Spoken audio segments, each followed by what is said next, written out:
Welcome to a special edition of America Uncanceled. I'm joined with journalist Marco Antonio Costa. Thank you so much for joining me. Pleasure to be here. And we're addressing what is happening, this authoritarian regime under President Lula and this very authoritarian, corrupt Supreme Court that is really censoring and persecuting not only members of Congress, but activists and journalists. What is going on? What is the current state in Brazil right now? I can give you some fresh news about what just happened in Brazil. They inaugurated a center to combat disinformation and protect democracy. You know by whom? By whom? By the Justice Alexandre de Moraes, which is the main reason why we are here in Brazil. The Superior Electoral Court inaugurated a center to combat disinformation. Right. And obviously, they are targeting all the conservatives in Brazil doing that. And who's in charge of the center? Have they announced who's in charge of the center? Or? The justice. Oh, the justice is yes. in charge. So let's remember here in the U.S., we saw this with President Biden, where under the Department of Homeland Security, they were pushing this sort of idea of a disinformation center as well, very similar to what you all are doing. The Republicans were able to basically kill that idea, but that's not obviously the case in Brazil. It's impossible in Brazil because the Superior Electoral Court has powers in Brazil that you guys here can't imagine. They have like the sum of the executive, legislative, and also judiciary branches below the Superior Electoral Court. So it's unprecedented. We are living in a human rights crisis due to that, to Alexandre de Moraes as a member of the Supreme Court and also presiding the Superior Electoral Court in Brazil. And this justice was appointed by President Lula? Actually, he was appointed by Temer, who was vice president of Dilma, that was impeached. Oh, okay. So walk us through, you worked for a network and then the government came in and basically shut you all out. You were all fired.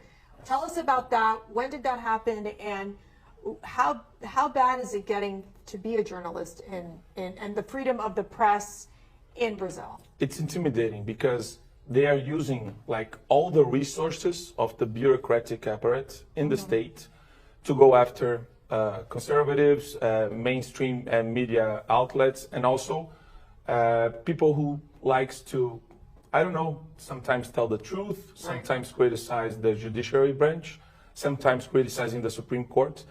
And the main thing that I always say in my programs is that it's a systemic crisis that we're facing because the Supreme Court acts on a really persecutory way, and all the judges from instances below are starting to act the same. They see the Supreme Court as a precedent. They are opening new precedents to persecute and to judicialize crimes of opinion. And the crimes of opinion, people ending up in jail for an extensive period of time. Tell us the story of, I think there was a photographer that was at that January 8th event in the protest. What happened there? So many people, like the photographer, a homeless guy, a guy selling popcorn. And the problem is it's a Soviet judgment. Like we have no due process at all. They have no ways to appeal, no means to appeal. Has that ever happened before, or is it a new Never.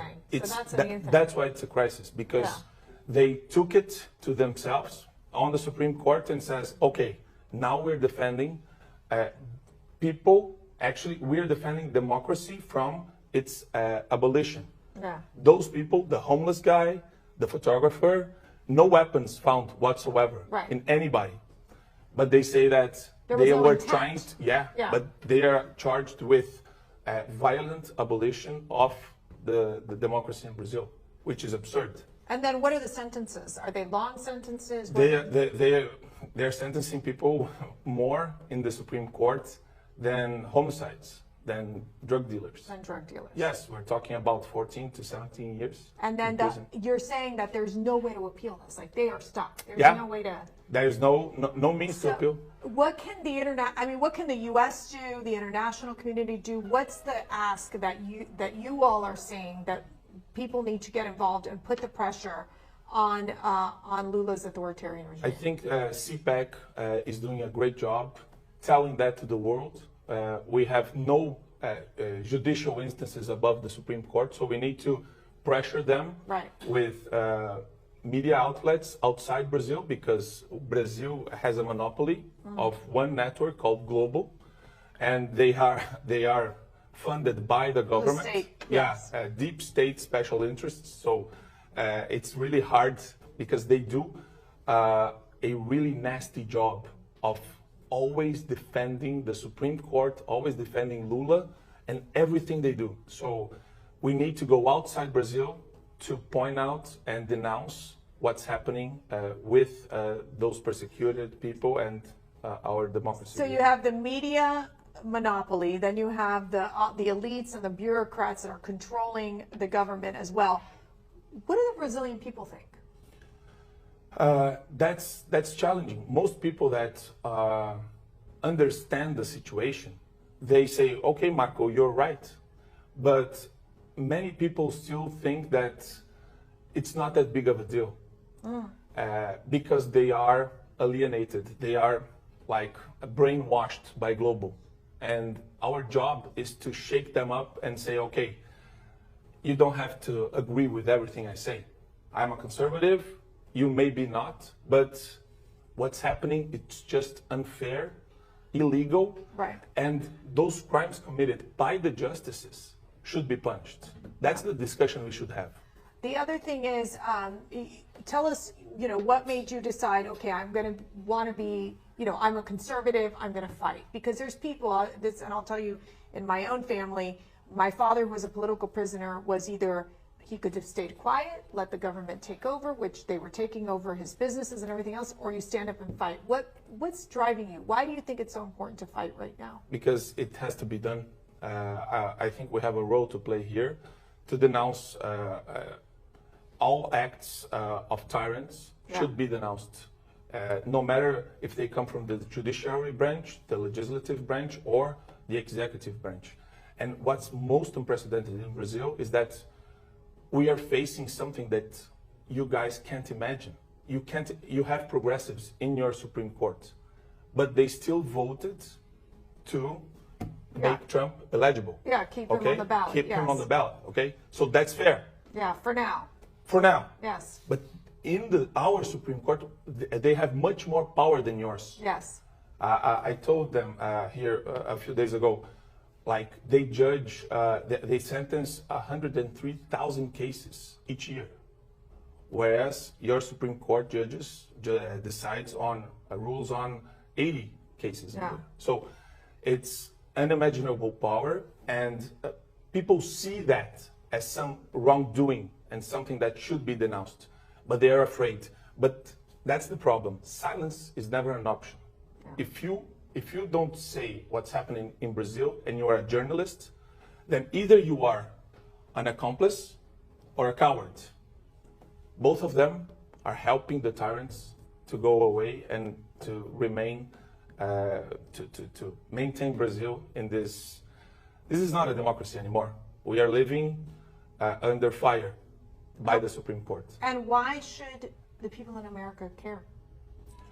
Because we are in the same group. We are people like you. I think, just like me, like, what do you gain from denouncing that? If you could go and say, do a program about anything else, you see, because it's the right thing to do. Like, if you are conservatives and you want to defend the US and the world, you are the largest conservative group in the world, I think that's a moral obligation to do what's right. Besides, we can talk about illegal immigration coming from Brazil, we can talk about political rights in Brazil, but it's just the right thing to do as a moral obligation. When you want these countries to prosper, because when these countries prosper, the U.S. also prospers. Both can mutually grow together. So we want to thank you, Marco Antonio Costa, for joining us. I think it's It's such an important conversation. I know here at CPAC, we stand with the work that you all are doing. We stand for freedom, and we will continue to follow this incredible and really, I think, just tough situation that your people are experiencing. So thank you so much for being with me. Thanks for having me. And thank you all for watching, and we'll have a lot more coverage on this.